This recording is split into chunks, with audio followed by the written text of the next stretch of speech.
välkomna allesammans. Vi gratulerar i Sundsvall. Seger. Dina tankar och analyser efter matchen, Joel?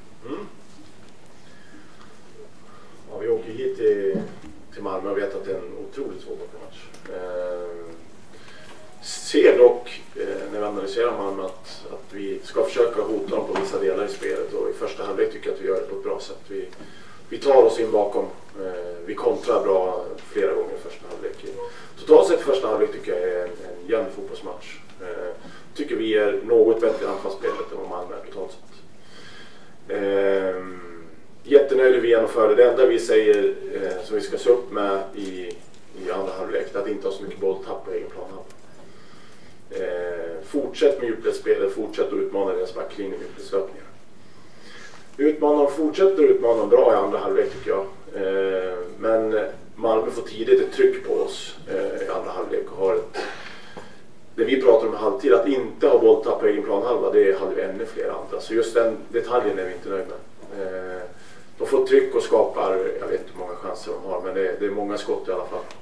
Så att, där är vi glada att vi klarar oss och hålla undan. Så att jättenöjd med hur vi gör målet. En fin kontring och ett bra djupledsspel. Hur vi jobbar och hur vi spelar fotboll, med det modet vi spelar. Vi åker hit till Malmö och verkligen vågar spela vårt spel. Trots att det är ett otroligt bra lag vi möter. Så respekt hade spelarna, men inte för stor respekt. Jag är jättenöjd med insatsen.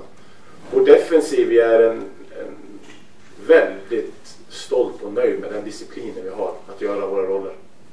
Så vi genomför verkligen det vi vill göra i matchen försvarsmässigt.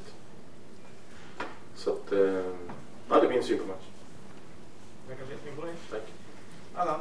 Ja, vinnaren har altid ret. Altså, jeg tykker vi har, hvis man ser på andre halvleg, så tykker jeg vi har hur mange chancer som helst, og deres målvagt står jo en rigtig, rigtig fin andre halvleg.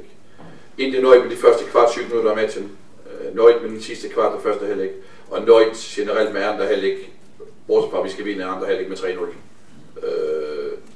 Så jeg er utrolig besviken, og det er kilderne derinde også, at jeg ser også her, at jeg tror vi har ryttet 6 og 6-10 i alt skot mod mål, så ja, den er jo ondt den her. Alle er besvikne på den, at vi forlorer den her match, men kredit til Sundsvall, at de gør 2 mål.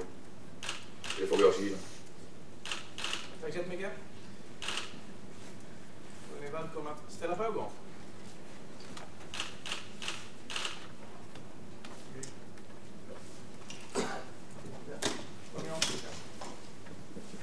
Anna, med facit i hand, är det någonting du känner att du skulle kunna ha gjort annorlunda?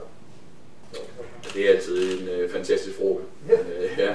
Nej, jeg tykker jo, at når man scorer så mange mål, vi gør, og vi forsøger at vinde matchen, så findes der altid en risk, at nogle ting kan hælde. Men jeg tykker faktisk, at vi lå samlet i forsvaret, da de fik det mål. Jeg tror, Karin misser en nikduel, eller så er vi fortfarande 3-2. Men de gør det også dårligt, det får vi i dem. Men nej, jeg forstår egentlig, hvorfor vi bøjer matchen så dårligt. Det får jeg sætte, fordi det havde vi prøvet om. Men ellers er det en generelt bra genomført hemmamatch, bortset fra en ting, det er vi förlorat 2. Alla vad säger om försvarsspelet, alltså det händer ju ändå grejer där. Det blir ju mål. Vad tycker du generellt om? Nej, men jag tänker mittbackarna. Nej, men jag tänker också generellt att vi är ju ett lag. Man vinner och förlorar ihop, men och när vi trycker på som vi gör, så finns det ju, så kommer det till att hända grejer. Det kan ju hända. Så jag vill inte säga att det är någon som gör det sämre än andra. Vi är bara otroligt besvikna när vi förlorar den här match. Det är klart. Joel, du sa att när ni analyserar Malmö så var det vissa delar som ni tänkte att ni kunde hota. Kan du utveckla det lite grann, vilka delar det handlade om? Ja, det kan jag göra. Det var de delarna som jag nämnde, det är djupledsspelet. Bakom centralt, bakom Arnason, bakom Jotun.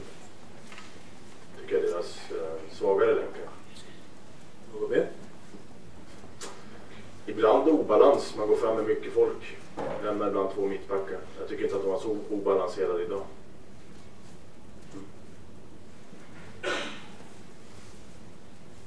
Man kan ju också säga att Det første mål får vi jo, fordi vi vinder bolden højt.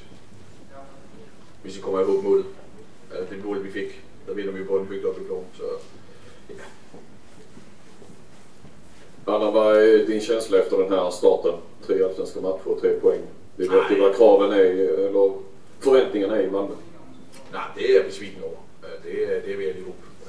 Vi har gjort rigtig bra ifrån oss i kuppen og kommet til cupfinal. Og det er klart, det er en besvikelse, at vi har forloret 2 allsvenska matcher ud til 3. Helt klart. Och nu väntar Elfsborg borta, Djurgården hemma, Göteborg borta, Häcken hemma. Det är på pappret kanske tuffare matcher med all respekt än Sundsvall och Jönköping. Jamen, det tror jeg ikke spiller så mye rolle. Den match, vi har vundet, det var mod Nordsjøbing, så det tager jeg lige op. Altså, alle matcher har man jo en chance for, så det spiller ingen rolle, hvem vi spiller imod. Det er tydeligt. Det går ju för guld. Samtidigt blir ju, när man tappar poäng tidigt, marginalerna blir ju mindre. Det blir ju färre matcher helt enkelt som man har råd att förlora som är kvar. Ja, jeg tykker, vi har spillet 3 matcher, så man skal være besviken, men man skal også være smart nu. Man skal egentlig grave sig ned nu, både som træner som spiller. Det er vigtigt, at vi hænger ihop nu. Vi har en vægte til næste match, og der skal vi op og gøre en pangmatch, så vi er i Elfsborg, så er det. Säg någonting om Molins också som startar för första gången på nästan 2 år. Gör mål i första hand. Jättenöjd med honom. Gjorde mål og havde chancer på flere mål. Dygtig med bolden, god på utmålen, så er vi jättenöjd med honom. Han är igång ändå. Jävligt dum fråga kanske, men varför gör ni inte mål? Handlar det bara om Tommy Norin som är en vägg idag? Eller ser du någonting annat? Något mönster? Ja, men det er jo en fantastisk fråga. Hvorfor vi gør vi ikke mål? Jeg tror ikke, der er andet helt krabberne vil gøre mål. Men han gjorde blandt i forhold, han stod ret placeret, og han blev matchheldig over for dem. Og det får vi i honom. Men det er klart, at man håber altid på, at man kan gøre mål på det tryk, vi har i andre halvdel. Helt klart. Då tackar vi så jättemycket.